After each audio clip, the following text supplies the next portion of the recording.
Sebanyak 14 korban penipuan penjualan tiket konser Coldplay melalui jasa titip atau Justip melaporkan ke Direktorat Tindak Pidana Siber Barreskrim Polri pada Jumat 19 Mei yang lalu. Para korban umumnya berdomisili di wilayah Jabodetabek. Nilai kerugian yang diderita mereka mencapai 30 juta rupiah. Menurut kuasa hukum para korban, Muhammad Zainul Arifin, dari ke-14 korban, beberapa orang diantaranya pernah terjerat penipuan tiket konser Blackpink di Jakarta dan ajang balap MotoGP di sirkuit Mandalika, Nusa Tenggara Barat.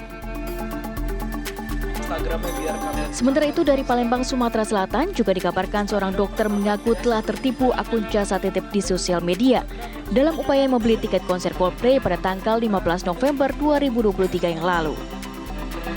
Dr. Niko Saputra Nugraha, demikian nama korban penipuan itu, mengaku telah tertipu jasa titip tiket konser Coldplay sebesar Rp12.500.000. Mengapa begitu banyak penggemar Coldplay yang tertipu pembelian tiket konser band asal Inggris tersebut? Ya pemirsa, dan untuk membahas mengenai hal ini kita sudah menghadirkan sejumlah narasumber. Di sini sudah ada Mas Zainul Arifin yang merupakan kuasa hukum para korban. Selamat siang, Mas Zainul. Ya, siang, sehat Mbak. ya? Ya, alhamdulillah sehat semua. Oke, dan bergabung secara virtual juga sudah ada, ya ini Mas Feby Irianto yang merupakan kuasa hukum dari Dr. Niko yang juga menjadi korban dari penipuan. Selamat siang, Mas Feby. Ya, selamat siang. Oke, Mas Feby dan juga Mas Zainul, ini kita tahu bahwa memang sedang ramai diperbincangkan begitu ya dampak dari antusiasme masyarakat ini. Saya mau ke Mas Zainul terlebih dahulu. Sebenarnya tadi terakhir update-nya ada 14 orang. Sekarang sudah berapa korban yang Anda tangani? Iya, pada saat kita BA di laporan polisi ya hari Jumat, kemudian ini bertambah menjadi yang semulanya 14 orang, kemudian bertambah menjadi 60 orang. Dengan total kerugian sampai hari ini terhitung itu 130 juta rupiah. Jadi dengan rentang waktu 4 hari ini bertambah terus, dan kita berharap nanti para korban-korban yang merasa dirugikan ya untuk segera untuk melakukan pelaporan ataupun melakukan pengaduan ke pihak instansi kepolisian gitu. Oke.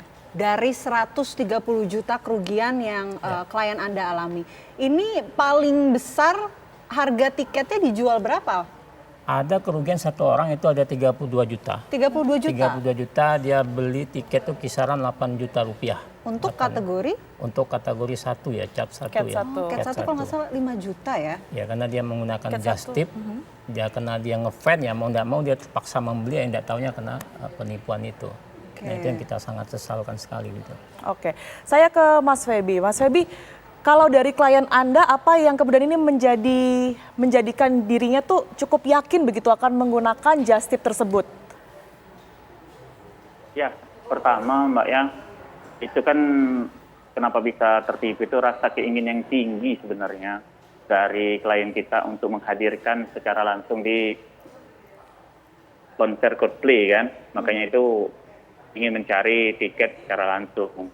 Namun secara resmi kan melalui ada fasilitas dari agent dan melalui war itu tidak kebagian. Nah itu. Nah kenapa bisa ke Instagram bisa teryakinkan? Karena penampilan dari Instagramnya itu sangat meyakinkan dari platform maupun dari penilaian-penilaian dari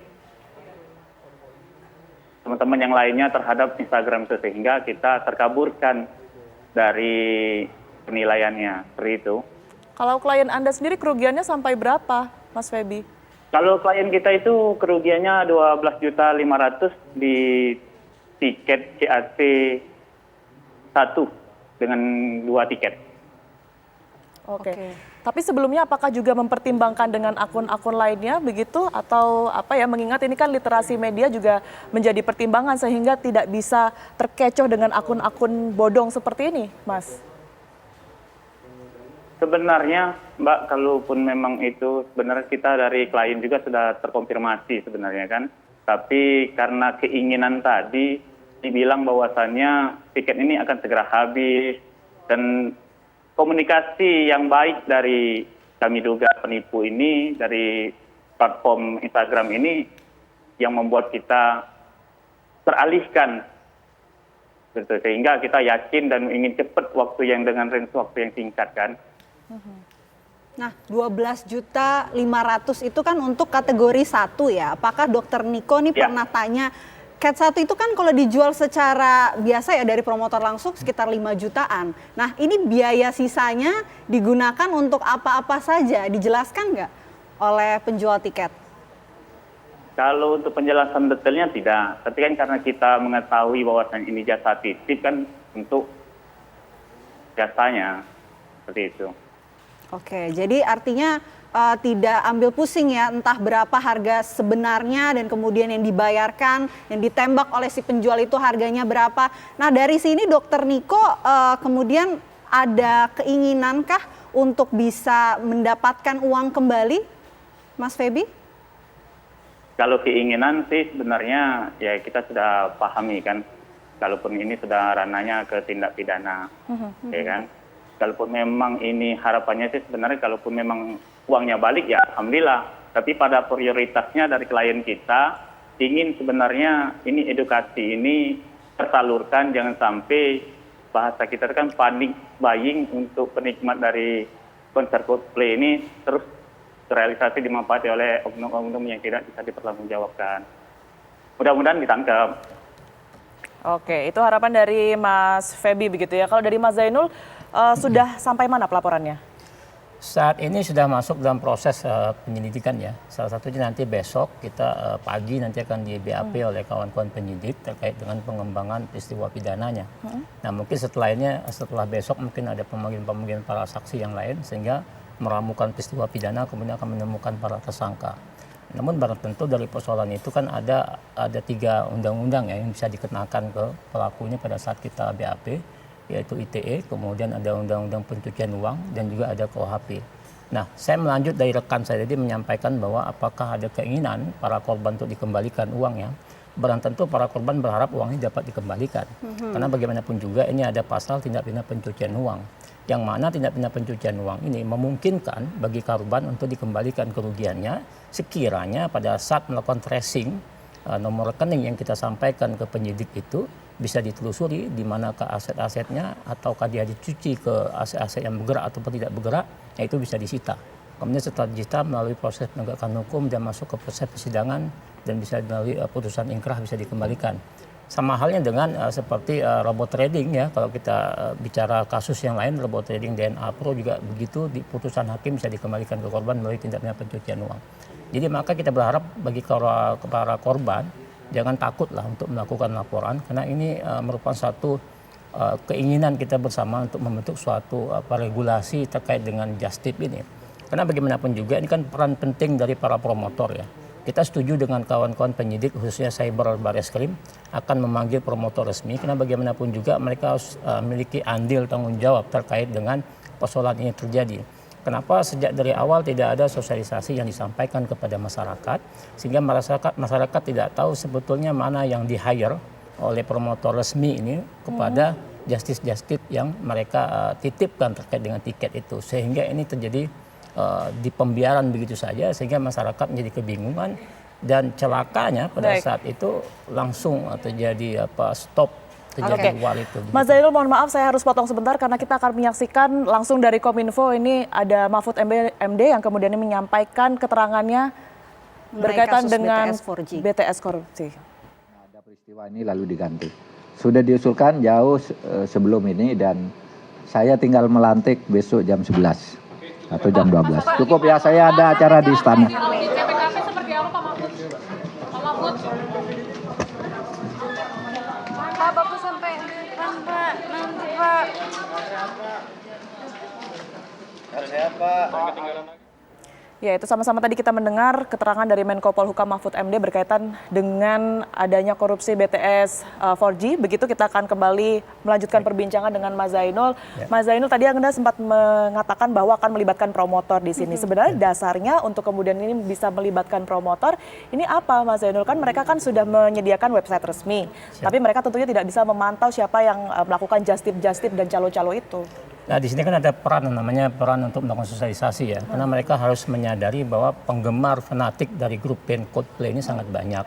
Artinya mereka pasti memiliki planning ke depan apa yang akan terjadi dampaknya. Ini kan perbuatan pelaku bukan hanya terjadi di Coldplay, tetapi ada terjadi di Blackpink dan juga MotoGP. Artinya mereka sudah memiliki pengalaman dalam hal ini, meskipun bukan mereka sebagai yang resmi, tapi paling tidak kan mereka mengetahui dampak yang akan terjadi. Maka dari itu kita berharap mereka untuk kooperatif ya pada saat pemanggilan sebagai salah satu untuk didengar klarifikasinya untuk menyampaikan itu. Nah, kita berharap dari proses ini mereka bisa kooperatif dan bisa menyampaikan sehingga ini membantu penyidik mana-mana aja justip yang kira-kira ini yang resmi, yang di-hire, yang dibuat kerjasama dengan promotor resmi ataukah justip yang ilegal.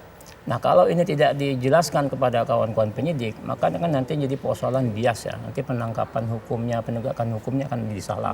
Maka ini penting. Kemudian kedua, apakah korban-korban ini melakukan transaksi dengan justip yang betul-betul di-hire oleh para promotor resmi ataukah itu ilegal. Nah, maka ini kan harus ditelusuri. Harus ditelusuri peristiwa hukumnya seperti apa sebenarnya. Nah, harapan kita mereka hadir untuk melakukan pertanggungjawaban, untuk menyampaikan itu dan juga mengklarifikasi seperti apa persoalan yang terjadi begitu. Oke, tapi sejauh ini kalau dari laporan yang Anda terima, yang akan dilaporkan ini berapa akun?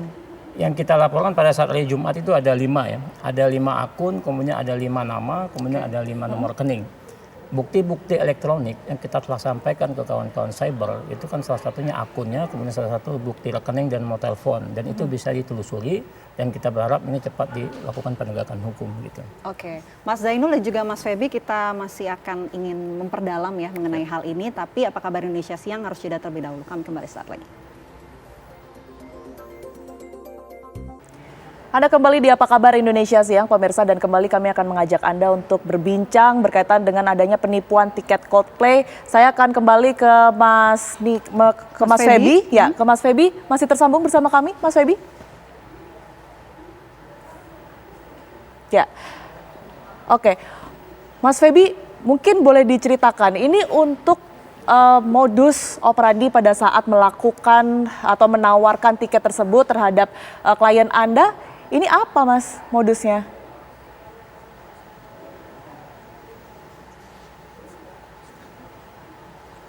Oke, kita akan memperbaiki komunikasi kita dengan Mas Feby. Mas Feby? Oke, ke Mas Zainul terlebih dahulu. Kalau dari sekian puluh klien yang Anda tangani, modusnya rata-rata apa? Saya pikir hampir sama dengan yang lainnya. Ini hanya perbedaannya terkait mungkin platform media sosialnya. Nah, platform media sosial ini barang tentu ini kan mereka pada saat dibuka war secara resmi itu oleh promotor resmi itu kan tanggal 17, 18, 19 ya. Mereka awal-awalnya itu mengikuti. Namun kan tidak bisa masuk kan karena begitu cepat dengan alasan yang tidak tahu lah apakah begitu banyak yang masuk sehingga mereka nggak memiliki akses untuk masuk itu. Sehingga mereka berinisiatif mencari platform di media sosial. Nah, setelah itu mereka melihat bahwa ada percakapan di media sosial itu, kita sebutlah salah satunya namanya Twitter gitu ya. Nah, kemudian itu ada percakapan yang menurut para korban itu adalah seolah-olah benar. Karena para pelaku ini menunjukkan identitas dirinya seperti KTP elektronik, kemudian menunjukkan beberapa tiket yang telah dibeli, sehingga korban merasa percaya sehingga digiring untuk masuk ke media sosial dalam hal ini WhatsApp. Celakanya di dalam WhatsApp itu ada beberapa oknum mereka juga diduga adalah oknum mereka itu WhatsApp group. Jadi di dalam percakapan WhatsApp itu saling memprovokasi. Umpamanya contoh saya sudah ada beli tiket ini dengan harga sekian. Nah, korban kita yang merasa sendirian di dalam WhatsApp group itu mau tidak mau menjadi percaya bahwa ini adalah benar padahal itu adalah sekongkolan mereka. Nah, sehingga terjadi transaksi dengan jumlah sekian. Setelah dihubungi ternyata setelah ditransfer dengan jumlah uang sekian itu kemudian dikomunikasikan lagi, semuanya sudah diblokir, nomornya sudah nggak bisa dihubungi lagi, kemudian akun medsosnya pun tidak bisa dihubungi lagi, sehingga mereka baru sadar, oh ternyata ini adalah modus penipuan dan kemudian melakukan upaya hukum ke Barreskrim Polri gitu. Oke, sejauh ini berarti dari langkah kepolisian sendiri sudah tepat menurut Anda ya, termasuk rencana untuk memanggil promotor itu? Iya, kita berharap nanti promotornya dipanggil, karena bagaimanapun juga kan harus memiliki pertanggungjawaban ya. Nah, harapan bagi para korban juga itu menginginkan para promotor ini melakukan klarifikasi ya ke media sosial terkait beredarnya persoalan ini. Kemudian mereka memiliki pertanggungjawaban bagaimana caranya menyelesaikan para korban ini. Karena bagaimanapun juga mereka ini kan fan ya, fan fanatiknya dari Coldplay. Maka dari itu harapan kami ya mereka diakomodir. Kalaupun toh seandainya mendapatkan tiket gratis ya alhamdulillah, kalaupun tidak kita berharap ini kan bulan November masih lama, artinya ada waktu untuk memverifikasi mana korban, dan korban itu berharap untuk diakomodir paling tidak dikasih dengan diskon 50%. Itu harapan dari korban yang kita advokasi. Maka penting bentuk pertanggungjawaban dari promotor itu seperti apa, maka harus diklarifikasi dan dapat diundang klarifikasi ke Barreskrim Mabes Polri begitu. Ya, karena kalau kita lihat semula korbannya hanya berjumlah belasan, kemudian terus bertambah 30-an sampai terakhir ini 60 ya. Kekhawatiran tentunya akan semakin banyak ya korban-korban yang lainnya. Karena kan di daerah juga sama kan, di Polda Metro pun ada, kemudian di Sumatera Selatan juga ada. Ini kan harus diakomodir sehingga kita menuntut pertanggungjawabannya seperti apa, nggak bisa dilepas begitu saja gitu. Oke, kita ke Mas Feby nih. Mas Feby sudah bisa mendengar suara kami di studio, Mas Feby? Bisa. Oke, Mas Feby, kalau dari klien Anda, ini seperti apa perjalanannya? Kemudian modus yang digunakan sampai pada akhirnya sadar bahwa oke, ini saya tertipu nih, gitu. Jadi karena kalau modusnya sih Mbak, itu range waktunya itu kan pendek ya. Nah, setelah dikonfirmasi bahwasanya tiketnya ada, dipastiin, kita langsung transfer. Ketika sudah ditransfer, dihubungi kembali kapan bisa dapat tiketnya, tidak ada lagi respon. Seperti itu aja sih. Oke. Dokter Niko ini kan juga merupakan selebgram ya, Mas Feby. Apakah pelaku ini nampaknya tidak khawatir ya bisa menipu seorang selebgram yang juga berpengaruh terhadap akun-akunnya? Nah, itu jadi pertanyaan sih, Mas. Kalau untuk masalah terpengaruh atau tidak dari penipunya, ya saya kurang bisa menjawab, Pak. Itu kan balik lagi kepada si kami duga tertipu itu, penipunya. Tapi Dokter Niko, apakah tidak ada rasa khawatir mencoba beli tiket melalui Just Tip ini, atau ternyata percaya-percaya aja nih karena modus dari si pelaku ini nampaknya bisa dipercaya? Ya, kalau dari obrolan kita kemarin, dari investigasi kita lihat juga, ya kan Instagram itu memang secara performanya meyakinkan, Pak. Sehingga kalaupun memang kekhawatirannya itu ketipu, itu hilang dengan fanatisme kita ingin hadir langsung melihat konser Coldplay tadi. Kalau tadi dari Mas Zainul akan melibatkan promotor nih, Mas Feby, termasuk pelaporannya sendiri sudah berjalan, besok juga akan datang begitu ya ke Polda. Dari pelaporan yang dilakukan Dokter Niko melalui Anda sendiri seperti apa? Kalau untuk masalah balik lagi ke penyelenggara, ya kan itu tinggal bagaimana kebijakan dari penyelenggara. Tapi yang kami tahu, berbaik pun dari klien kami, bahwasanya hari ini kami sudah ada terjadi peristiwa penipuan melalui media sosial. Seperti itu, Mbak. Akan juga menyasar atau meminta pertanggungjawaban dari promotor kah? Kalau untuk meminta pertanggungjawaban untuk sampai saat ini belum sampai ke sana kajian kita, ya. Tapi harapannya ada kebijakan dari penyelenggara seperti itu. Oke, Anda melihat kasus ini apakah bisa dibilang sindikat begitu, mereka tergabung, terlink satu sama lain di satu Indonesia ini, Mas, kemarin pada saat war? Kami rasa itu ada, ya, seperti itu, Mbak. Kalaupun memang sindikat, karena secara dari Instagram kita lihat, itu setelah kami lihat di Instagram langsung ada bio-link, testimoninya bagus, ya kan? Ada juga platform yang sudah ditawarkan kan, seperti apa itu. Jadi terkaburkan, kalaupun memang ini memang penipu. Memang dari penyelenggara itu himbauan sudah ada, ya kan, tapi tidak terlalu masif sehingga sampai ke kami yang di daerah itu mengetahui mana sih penyelenggara yang resmi maupun yang hanya oknum-oknum yang tidak bertanggung jawab. Oke. Kita harapkan memang semuanya cepat selesai dan pihak yang berwajib juga bisa menangani permasalahan ini sampai semuanya bisa mendapatkan keadilan begitu ya, Mas Zainul. Harapan kita bersama-sama. Terima kasih atas waktu yang sudah diberikan oleh Mas Zainul dan juga Mas Feby terima yang kasih. tersambung bersama kami. Dan apa kabar Indonesia Siang masih akan kembali ke hadapan Anda pemirsa, usai jeda berikut ini, tetaplah bersama kami.